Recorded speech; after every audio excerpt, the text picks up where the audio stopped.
The ancient stones of Windsor Castle had seen many secrets throughout the centuries, but none quite like the one that would shake the very foundations of the modern British monarchy. On a crisp autumn morning in 2023, Prince William stood in his private study, his hands trembling as he held a leather-bound journal that had changed everything he thought he knew about his family. The discovery had been accidental. William had been searching through his late grandmother's personal effects, items that had been carefully stored away after Queen Elizabeth II's passing. Among the countless photographs, letters, and mementos, he had found this particular journal tucked away in a false bottom of an antique jewelry box.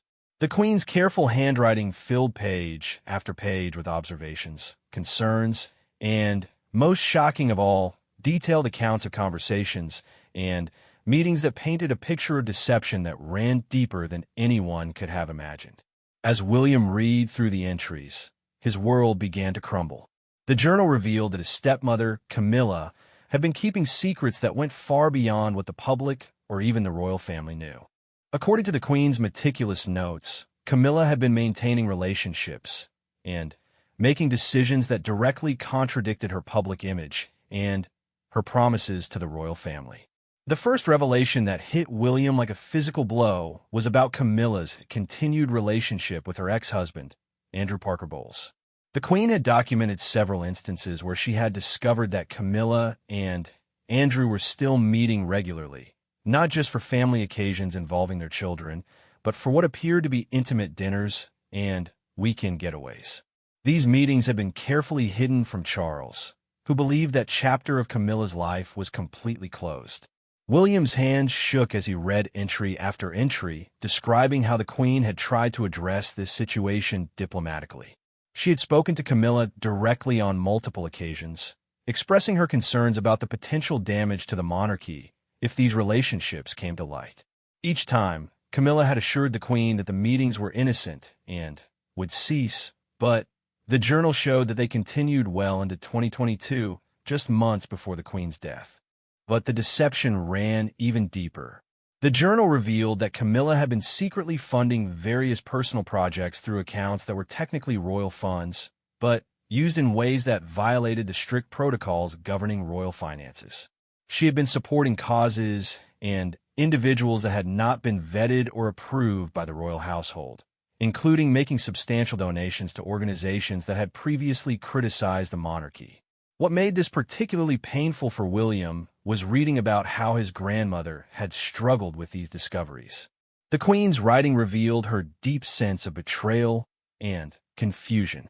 She had welcomed Camilla into the family despite the complicated history, had supported her marriage to Charles, and had worked tirelessly to help the public accept her as queen consort. To discover that Camilla was deceiving them all had clearly taken a tremendous emotional toll on the aging monarch. One entry from early 2022 particularly devastated William. His grandmother had written about a conversation she had overheard between Camilla and an unidentified individual, discussing how they could manage the transition after the Queen's death. The conversation suggested that Camilla had been making plans for significant changes to royal protocols and traditions without consulting Charles or other senior royals. She had been essentially planning to reshape the monarchy according to her own vision, using her position as queen consort as a platform for changes that went far beyond her official role. The journal also revealed that Camilla had been providing information to certain media contacts about internal royal family matters. While not exactly selling stories, she had been sharing insights and details about family dynamics, health concerns, and private conversations that had then appeared in various publications. The Queen had traced several leaked stories back to Camilla's circle, though she could never prove direct involvement. William felt physically sick as he read about his grandmother's attempts to protect the family from these revelations. She had considered several options, including confronting Charles directly, but ultimately had decided that the potential damage to his happiness and to the stability of the monarchy was too great. Instead, she had chosen to document everything carefully, perhaps hoping that the evidence would be useful if the situation ever came to light after her death. The personal cost of keeping these secrets was evident in every page. The Queen's handwriting became more erratic as the entries progressed, and her usual measured tone gave way to expressions of deep hurt and disappointment. She wrote about feeling isolated within her own family, unable to share her concerns with anyone for fear of the consequences. The weight of protecting the monarchy from scandal while watching a trusted family member betray that trust had clearly been enormous.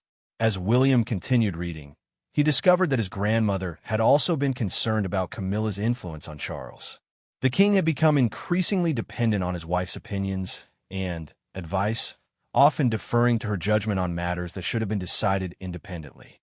The Queen had noted several instances where Charles had changed his position on important issues after private conversations with Camilla, positions that aligned suspiciously with the interests of people and organizations that Camilla had been secretly supporting.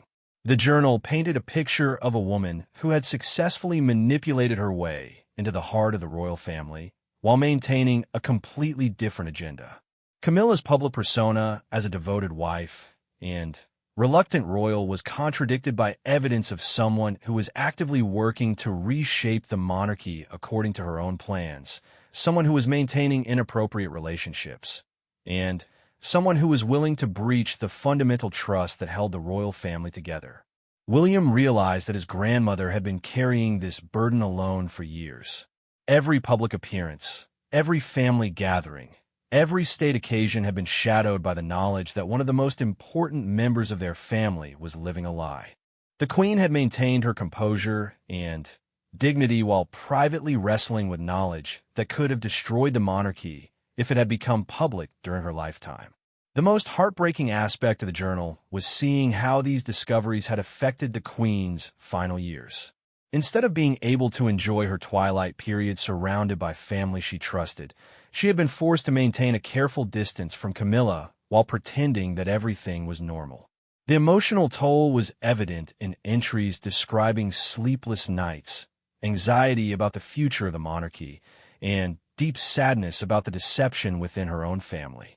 As William finished reading the first section of the journal, he felt a rage building inside him that was unlike anything he had ever experienced. This wasn't just about personal betrayal, though that was devastating enough.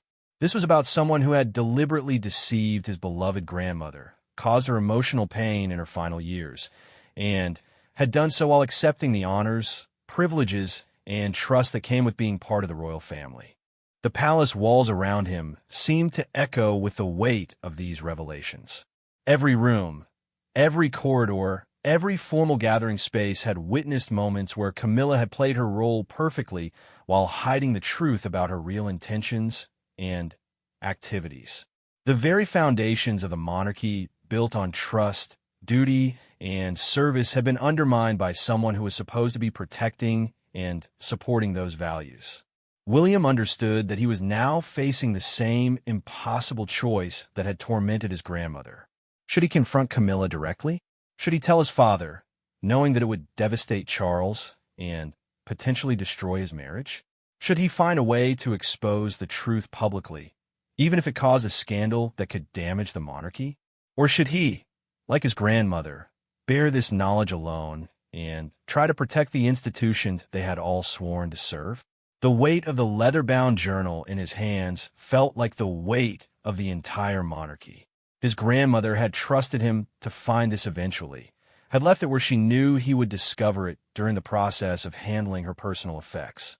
But with that trust came an enormous responsibility and a burden that he wasn't sure he was prepared to carry. As afternoon shadows began to lengthen in his study, William carefully closed the journal and placed it in his personal safe. But he knew that no lock could contain the explosive knowledge it contained, and no amount of time would make the decisions ahead of him any easier. The palace walls had indeed witnessed everything, and now they would witness whatever came next as William struggled with the most difficult choice of his life. 3 days had passed since William's devastating discovery, and sleep had become a stranger to him. Each night, he lay awake replaying every interaction he had witnessed between Camilla and his grandmother, searching for signs he should have noticed, clues that might have revealed the deception earlier. The knowledge burned inside him like acid, making it impossible to focus on his royal duties or engage normally with his family. Catherine had noticed the change immediately. She found him standing at the window of their Kensington Palace apartment at 3 in the morning, staring out at the darkened grounds with the haunted expression of someone carrying an unbearable weight. When she gently asked what was troubling him, William had to fight every instinct to confide in her. The burden of the secret felt crushing, but he knew that sharing it would only transfer that weight to someone else he loved. Work matters, he had lied, hating himself for the deception, but knowing that the truth would destroy the careful balance they had built in their marriage. Catherine deserved better than to be pulled into this nightmare, especially when he still had no idea how to handle the situation. The Queen's journal had become both his obsession and his torment. Each day, he returned to his study and read more entries, each one revealing new layers of Camilla's deception and his grandmother's pain. The more he learned, the more his rage grew, but it was a cold, calculated anger rather than the explosive fury of his youth. This was about more than personal betrayal. This was about the systematic erosion of everything his family stood for. One entry from the spring of 2022 had particularly shaken him. The Queen had discovered that Camilla had been secretly meeting with representatives from several European royal families, discussions that should have been coordinated through proper diplomatic channels and with the knowledge of the Foreign Office. These conversations had focused on modernizing royal traditions and protocols, with Camilla apparently positioning herself as a leader in this movement. What made this especially troubling was that some of these discussions had included criticism of traditional British royal practices and suggestions for changes that would fundamentally alter the nature of the monarchy. Camilla had been essentially conducting unauthorized diplomacy, using her position to advocate for changes that had never been discussed or approved by the proper authorities.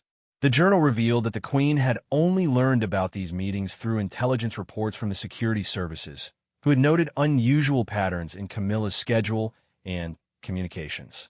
When confronted about it, Camilla had dismissed the meetings as informal conversations about shared challenges facing modern monarchies, but the documentation suggested they were far more substantial and organized than she had admitted.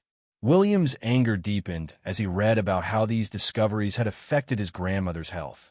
Several entries described episodes of what the Queen called overwhelming fatigue and difficulty concentrating that seemed to coincide with particularly stressful revelations about Camilla's activities.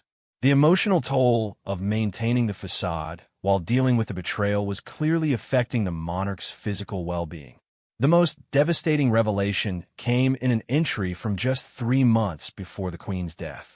She had discovered that Camilla had been secretly recording conversations with other family members, including Charles, using sophisticated recording equipment that had been detected during a routine security sweep of Clarence House.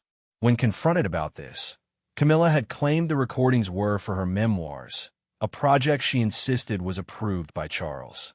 However, the Queen's investigation had revealed that no such memoir project existed, and Charles had never given permission for such recordings.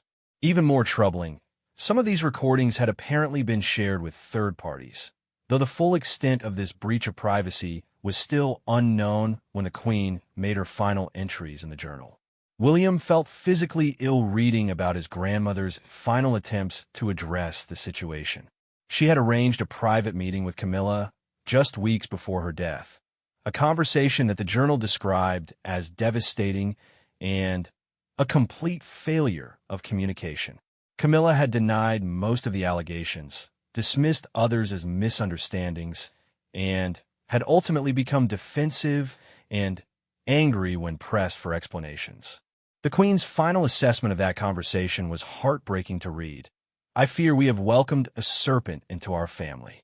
Her capacity for deception is matched only by her apparent belief that she is somehow entitled to reshape our institution according to her own desires. Charles cannot see it, and I fear that revealing the truth to him would destroy him. I am at a loss for how to protect both my son and our monarchy."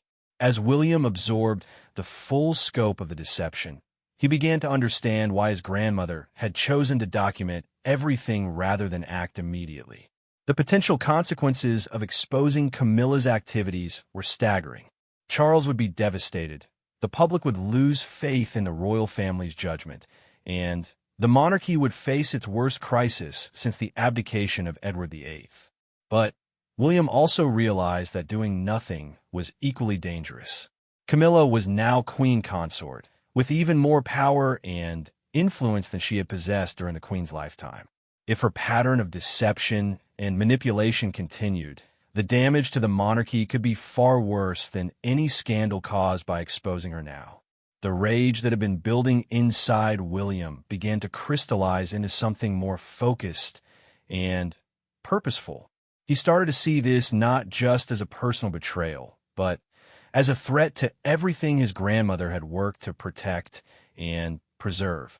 The monarchy was bigger than any individual, including Camilla, and his duty was to protect the institution even if it meant making painful personal choices.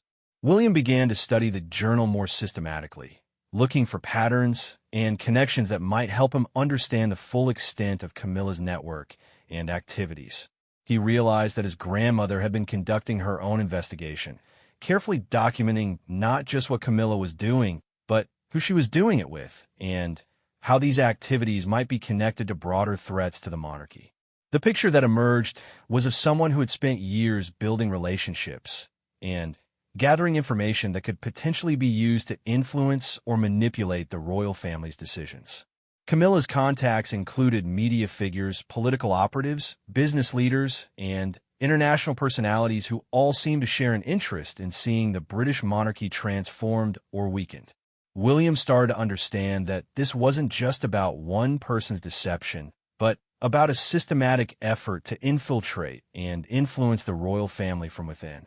Camilla had positioned herself perfectly to gather intelligence, influence decisions, and gradually reshape the monarchy according to an agenda that had never been openly discussed or democratically accepted. The realization that his father was completely unaware of his wife's true nature added another layer to William's anguish. Charles had found happiness with Camilla after years of personal struggle and public scrutiny. To learn that this relationship was built on deception and manipulation would destroy him emotionally and potentially undermine his ability to function as king. Yet William also understood that his father's ignorance of the situation was itself a threat to the monarchy. Charles was making decisions based on incomplete information, trusting someone whose loyalty was questionable, and potentially being manipulated in ways that could have serious consequences for the crown and the country. As he sat in his study late that night, surrounded by the weight of history and tradition that filled every corner of the palace, William began to formulate a plan. He couldn't expose the truth immediately without causing catastrophic damage, but he also couldn't allow the deception to continue unchecked. He would need to be as careful and methodical as his grandmother had been, gathering additional evidence and building a case that would be impossible to deny or dismiss. The palace walls around him seemed to whisper with the secrets of centuries past, reminding him that the monarchy had survived betrayals, scandals, and crises before. But those walls also reminded him that survival often required difficult choices and personal sacrifices that few people could understand or appreciate. William understood that he was about to embark on a dangerous path, one that would test every principle he held dear and challenge every relationship he valued. But as he looked at his grandmother's portrait hanging on the wall across from his desk, he knew that he had no choice. The truth she had died protecting would have to be revealed, no matter what the cost. William's investigation began with a methodical precision that had been drilled into him through years of military training and royal preparation. He couldn't afford to make mistakes or let emotions cloud his judgment, despite the rage that continued to simmer beneath his composed exterior. Every move had to be calculated, every piece of evidence verified independently before he could even consider taking action. His first step was to discreetly contact Sir Edward Young, his grandmother's former private secretary, who had served the Queen for over a decade and would have been aware of many of the situations documented in the journal. The meeting was arranged under the pretense of discussing the ongoing process of managing the Queen's estate, a perfectly normal reason for the heir apparent to meet with his grandmother's former advisor. Sir Edward arrived at Kensington Palace on a gray Tuesday morning, his usually composed demeanor showing subtle signs of strain that immediately caught William's attention. As they sat in William's private office, surrounded by portraits of previous monarchs who had faced their own crises, the conversation began with routine matters before William carefully steered it toward more sensitive territory. "I've been reviewing some of my grandmother's personal papers," William said, watching Sir Edward's reaction carefully. "There are some concerns documented that I think we need to discuss." Sir Edward's face remained neutral, but William caught the slight tightening around his eyes that suggested he knew exactly what papers were being referenced. "Your Majesty, there are some matters that Her late Majesty chose to handle very carefully. Perhaps it would be best to leave certain things undisturbed." The response confirmed William's suspicions that Sir Edward was aware of at least some of Camilla's activities. Over the next 2 hours, through careful questioning and by sharing selected excerpts from the journal, William was able to piece together additional details that painted an even more disturbing picture of the situation. Sir Edward confirmed that the Queen had indeed discovered various unauthorized activities by the Queen consort, and that she had been deeply troubled by the implications. He revealed that there had been several emergency meetings between the Queen and her most trusted advisors in the months before her death, discussions about how to handle what he described as a delicate security concern involving a senior member of the royal household. Her Majesty was particularly concerned about the recordings, Sir Edward admitted, his voice dropping to barely above a whisper despite the privacy of their surroundings. The security services confirmed that sophisticated surveillance equipment had been detected, but the Queen chose not to pursue the matter formally because of the potential damage to the King. William felt his anger spike at this confirmation, but he forced himself to remain calm. What else was discovered? Sir Edward hesitated for a long moment before continuing. There were financial irregularities that suggested unauthorized access to certain royal accounts, communications with foreign contacts that bypassed proper diplomatic protocols, and, most concerning of all, evidence that sensitive family information was being shared with unauthorized individuals. The picture that emerged from this conversation was even worse than what William had gleaned from the journal alone. His grandmother had been dealing with what amounted to a security breach at the highest levels of the royal family, perpetrated by someone who should have been absolutely trustworthy. The stress of managing this crisis while maintaining normal royal functions had clearly contributed to the decline in the Queen's health during her final months. After Sir Edward left, William spent hours analyzing everything he had learned. The evidence was overwhelming, but it was also incredibly dangerous. Any attempt to expose Camilla's activities would inevitably raise questions about why the Queen hadn't acted sooner, potentially damaging her legacy and calling into question her judgment during her final years. William realized he needed more current information to understand whether Camilla's problematic activities had continued since becoming Queen consort. He began paying closer attention to her schedule, her public appearances, and her interactions with other members of the royal family. What he observed over the following weeks only deepened his concerns. Camilla had indeed continued the pattern of unauthorized meetings and communications that had troubled the Queen. She was frequently absent from official events for reasons that were vaguely explained, and when pressed about these absences, she provided explanations that didn't always align with verifiable facts. More troublingly, several family members had mentioned to William that they felt uncomfortable with some of Camilla's questions about royal procedures, finances, and security arrangements. The most alarming development came during a family dinner at Windsor Castle 3 weeks after William's meeting with Sir Edward. As they gathered in the green drawing room before the meal, William overheard part of a conversation between Camilla and Charles that made his blood run cold. Camilla was discussing plans for streamlining certain traditions and mentioned specific changes to protocol that would bring the monarchy into the 21st century. While such conversations might seem innocent on the surface, William recognized the language from his grandmother's journal. These were the same types of unauthorized modernization discussions that Camilla had been having with foreign contacts without proper approval. What made this even more concerning was Charles's enthusiastic response to these suggestions. His father was clearly unaware that these ideas were not original thoughts from his wife, but rather part of a broader agenda that she had been pursuing for years without proper authorization or consultation. William excused himself from the dinner early, claiming a headache that wasn't entirely fabricated. The stress of maintaining his composure while watching his father unknowingly participate in conversations that undermined royal protocol was becoming increasingly difficult to bear. That night, alone in his study at Kensington Palace, William made a decision that he knew would change everything. He couldn't continue to bear this burden alone, and he couldn't allow the situation to continue without some form of intervention. But he also couldn't risk destroying his father or damaging the monarchy through a hasty or poorly planned revelation. William decided to begin building a carefully documented case that would eventually allow him to confront the situation properly. He would need irrefutable evidence, witnesses who could verify the most serious allegations, and a plan for managing the aftermath of any revelations.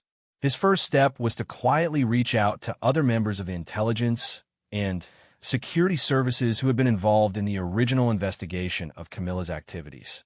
Through discreet inquiries made through official channels, he learned that concerns about the Queen Consort had not disappeared after the Queen's death, but had actually intensified. A confidential briefing arranged through the Cabinet Office revealed that Camilla's pattern of unauthorized communications and meetings had continued and potentially expanded since she had gained her new title and increased access to sensitive information. The security services were monitoring the situation, but had been reluctant to take action without clear direction from senior royals about how to proceed. William authorized a more comprehensive investigation while emphasizing the need for absolute discretion and security. The last thing he wanted was for news of this investigation to leak before he was prepared to deal with the consequences. As the investigation proceeded over the following weeks, the evidence continued to mount. Financial irregularities, unauthorized diplomatic contacts, continued meetings with her ex-husband that were being deliberately concealed from Charles, and, most damning of all, evidence that recordings of private royal family conversations were still being made and potentially shared with unauthorized individuals. The rage that had been building inside William for weeks finally reached a breaking point when he learned about the most recent recording incident. A security sweep had detected sophisticated recording equipment in Camilla's private office at Clarence House. Equipment that was far more advanced than anything that might be used for legitimate memoir purposes. When confronted about this by security personnel, Camilla had claimed the equipment belonged to a documentary production company that was working on an approved project about royal charities. However, investigation revealed that no such project existed, no permissions had been granted, and the equipment was configured to record conversations throughout the building, not just in her office. William understood that he had reached a point where action was no longer optional. The evidence was overwhelming, the threat to royal security was clear and present, and his father remained completely unaware of the danger posed by his own wife. The palace walls that had witnessed centuries of royal drama were about to witness one of the most devastating family confrontations in modern royal history. William knew that what happened next would either save the monarchy from a dangerous infiltration or tear the royal family apart in a way that might never be repaired. As he prepared for what he knew would be the most difficult conversation of his life, William drew strength from his grandmother's memory and her commitment to protecting the institution they both served. The truth that had killed her slowly through stress and heartbreak would finally be revealed, regardless of the personal cost. The confrontation William had been dreading and planning for weeks finally came to a head on a cold December morning at Windsor Castle. He had requested a private meeting with Camilla under the pretense of discussing upcoming royal engagements, but both of them understood that this was about something far more serious. The tension in the room was palpable from the moment she entered his private study. Camilla arrived precisely on time, dressed impeccably as always, her public persona perfectly intact. But William noticed subtle signs of nervousness that he had never seen before. The slight tremor in her hands as she set down her handbag, the way her eyes quickly scanned the room as if looking for recording devices or witnesses, and the forced brightness of her smile that didn't quite reach her eyes. "William, darling," she began in her characteristically warm tone, "I hope this isn't about anything too serious. Your father and I've been concerned about you lately. You seem quite stressed." The casual manipulation in that opening statement, the implied concern, the subtle suggestion that he was the one with problems, the way she positioned herself as caring and Charles as worried, only strengthened William's resolve. This was exactly the kind of behavior his grandmother had documented so carefully. "Please sit down," William said, his voice steady despite the storm of emotions raging inside him. "We need to discuss some matters that have come to my attention regarding your activities since joining our family." Camilla's expression shifted almost imperceptibly, but William caught the flash of calculation behind her eyes. "I'm not sure what you mean, dear. What activities?" William opened the leather portfolio he had prepared, containing copies of key pages from his grandmother's journal, security reports, financial records, and transcripts of recorded conversations. "Let's start with your continued relationship with Andrew Parker Bowles. Relationship that goes far beyond what you've led my father to believe." The color drained from Camilla's face, but she quickly composed herself. "I don't know what you think you've discovered, but I have photographs," William interrupted, placing several surveillance images on the desk between them. Dozens of them taken over the past 2 years. Private dinners, weekend getaways, intimate meetings that you've carefully hidden from my father and the rest of the family. Camilla stared at the photographs for several seconds, her mind clearly racing to formulate a response. "These are completely innocent meetings. Andrew and I share children, grandchildren. It's natural that we would maintain a cordial relationship." A cordial relationship? William's voice remained calm, but the ice in his tone was unmistakable. "These photographs show you leaving his flat at 7 in the morning, Camilla. They show you checking into hotels together under false names. This goes far beyond cordial." The silence that followed was deafening. Camilla seemed to age before his eyes as she realized the extent of what he knew.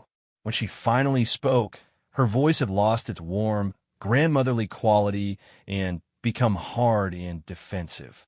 "You had me followed. You had me spied upon." "No," William replied firmly. "You were already under surveillance because of security concerns raised by your other activities." The relationship with Andrew was just one of many discoveries that raised serious questions about your loyalty to this family. William proceeded to lay out the evidence methodically, item by item, watching Camilla's confident facade crumble with each revelation. The unauthorized meetings with foreign contacts, the financial irregularities, the recording equipment, the leaked information to media sources, all documented with the kind of thoroughness that made denial impossible. "My grandmother spent the final years of her life carrying the weight of what you had done," William continued, his anger finally beginning to show through his controlled exterior. "She died knowing that she had welcomed someone into our family who was systematically betraying our trust." Camilla's response shocked him with its sudden shift from denial to defiance. "Your grandmother was a relic of a bygone era," she snapped, her mask finally slipping completely. "She was incapable of understanding that the monarchy needed to evolve, to modernize, to become relevant to the 21st century. So you took it upon yourself to force that evolution, without consultation, without authority, without any regard for the damage you might cause. Someone had to." Camilla's voice rose, and, for the first time, William saw the true person beneath the carefully constructed public persona. "Your family was suffocating in tradition and protocol that meant nothing to ordinary people.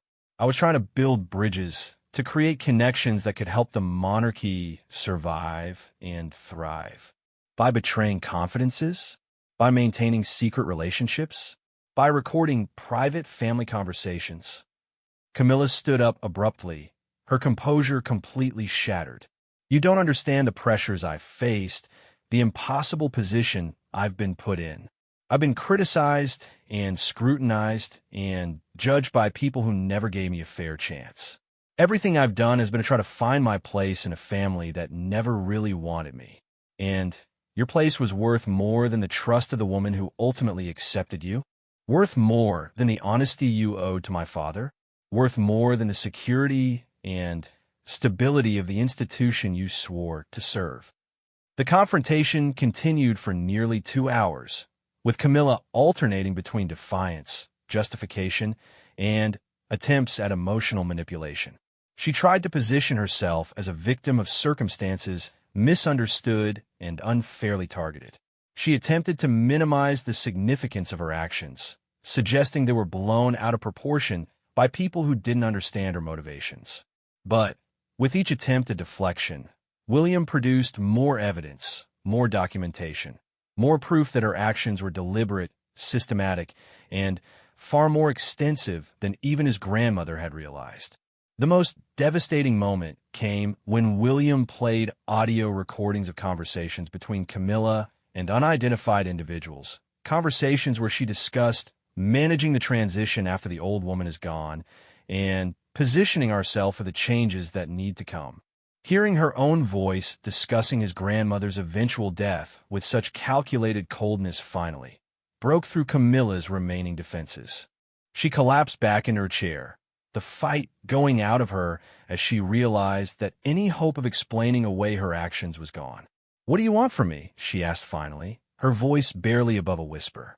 "I want you to stop," William replied. "I want all of this to stop immediately. The secret meetings, the unauthorized communications, the recording, the manipulation, all of it ends now. And if I refuse?" William leaned forward, his eyes never leaving hers. "Then I will present all of this evidence to my father, to the Prime Minister, and to the public. I will make sure that everyone understands exactly what you've done and exactly who you really are." Camilla seemed to consider this for a long moment. "You would destroy your father to get to me? I would protect the monarchy and honor my grandmother's memory, regardless of the personal cost. But it doesn't have to come to that if you're willing to change your behavior completely and immediately." The negotiation that followed was tense and difficult.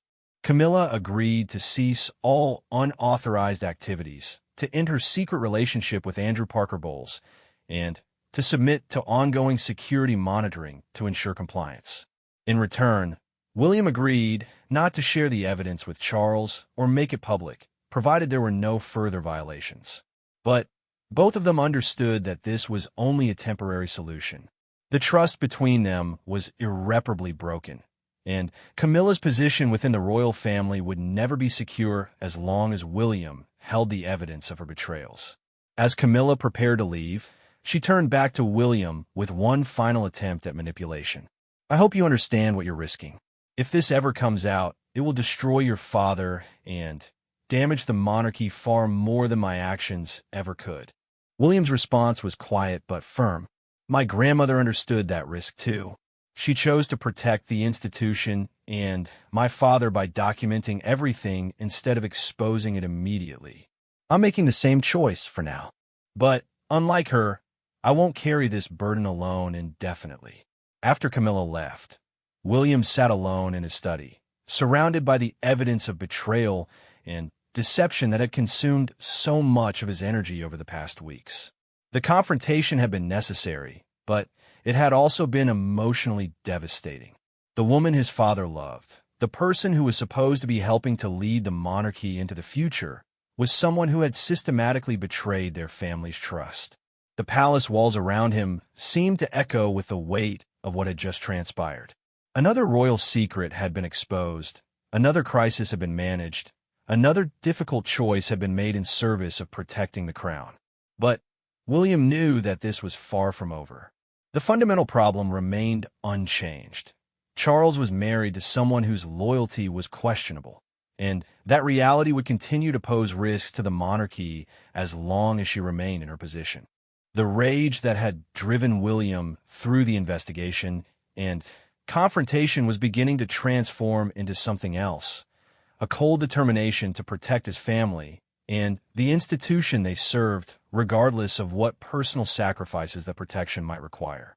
6 months had passed since William's confrontation with Camilla, and the uneasy truce they had negotiated was holding, but barely.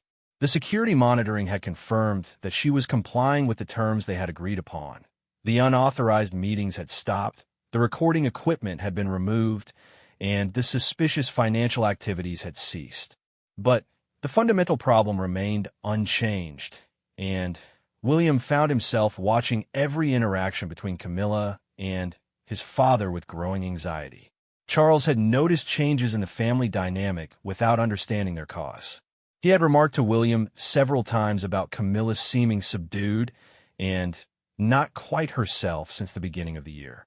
The king attributed this to the stress of adjusting to her new role as queen consort, unaware that his wife was actually struggling with the constant surveillance and the fear that her carefully constructed life could collapse at any moment.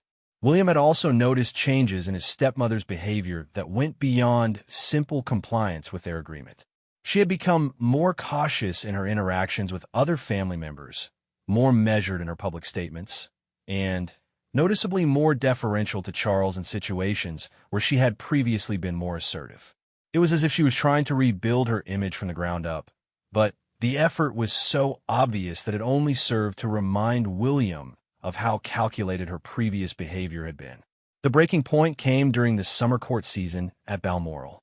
The royal family had gathered for their traditional Scottish holiday, and the close quarters and informal atmosphere made it impossible to maintain the careful distance that had characterized William and Camilla's relationship since their confrontation. The crisis began with something seemingly insignificant. During a family dinner, Charles mentioned plans for a major modernization of royal communications protocols, changes that would affect how the monarchy interacted with media and managed public information. As he described the proposed reforms, William realized with growing alarm that these were ideas identical to suggestions Camilla had been making in her unauthorized discussions with foreign contacts 2 years earlier. After dinner, William approached his father privately. "These communication changes you mentioned, where did these ideas come from?" Charles smiled warmly. "Camilla has been working on these proposals for months. She's really quite brilliant at understanding how we need to evolve to remain relevant. I'm so fortunate to have her insights." William felt the familiar surge of anger that he had worked so hard to control. Camilla was still manipulating his father, still pushing her unauthorized agenda, but now she was doing it through Charles himself rather than through outside channels. She was using her husband as an unwitting front for the same modernization program she had been secretly promoting before. That night, William lay awake wrestling with the implications of what he had learned. Camilla had technically kept to the letter of their agreement. She wasn't meeting with unauthorized contacts or engaging in secret communications. But she was still pursuing the same goals through what appeared to be legitimate influence over her husband. The deception had become more sophisticated, not eliminated. The next morning brought an even more disturbing revelation.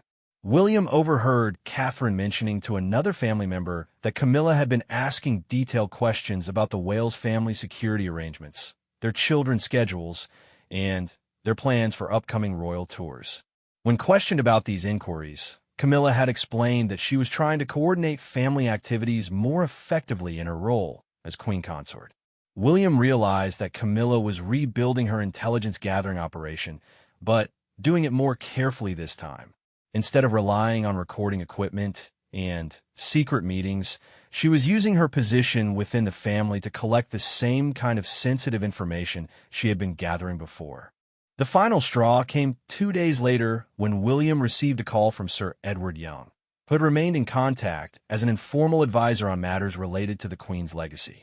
Sir Edward had disturbing news about recent diplomatic communications that suggested someone was still sharing sensitive royal family information with unauthorized foreign contacts. "The pattern is the same as what we detected during Her late Majesty's lifetime," Sir Edward explained during their encrypted phone conversation. "But the source appears to have changed.